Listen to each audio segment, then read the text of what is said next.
Welcome to Tales in a Blink, where magical stories pop up in the blink of an eye. The Town Mouse and the Country Mouse.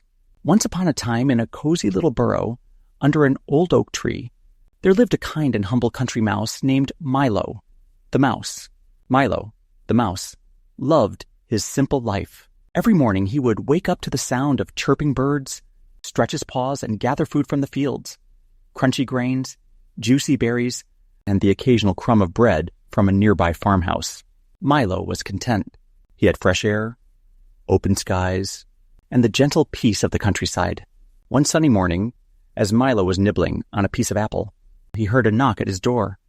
Tap, tap, tap. Who could that be? Milo wondered. When he opened the door, his eyes widened in delight. "Cousin Max," he exclaimed. Max was Milo's cousin from the big city. He was dressed in a tiny silk scarf and shiny shoes, with a golden watch dangling from his neck. His fur was sleek, and his whiskers were perfectly combed. "Milo, my dear cousin," Max said dramatically, "it's been ages. I thought I'd visit you and see what this quiet country life is all about." Milo welcomed Max warmly and offered him his finest food, fresh corn kernels, a slice of carrot, and a walnut. Max sniffed the food and wrinkled his nose.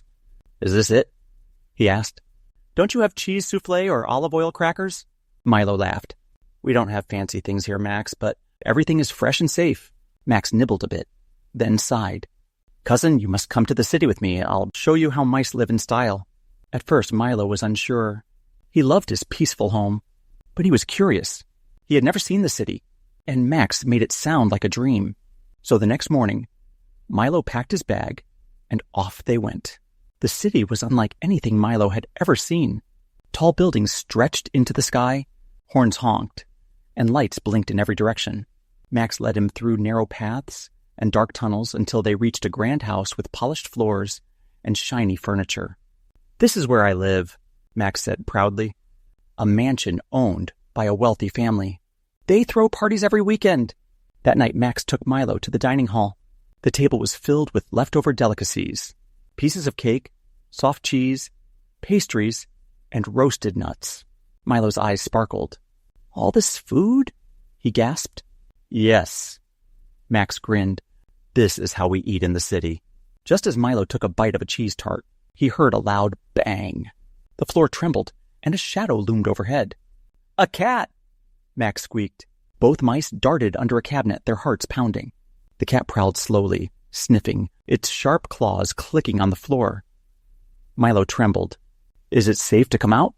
"Not yet," Max whispered. "We have to wait." After what felt like forever, the cat wandered off. The mice crawled out slowly, their food left behind. Milo's ears drooped. "You live like this all the time?" "Well," Max said, trying to smile, "yes. But think of the food." Milo shook his head.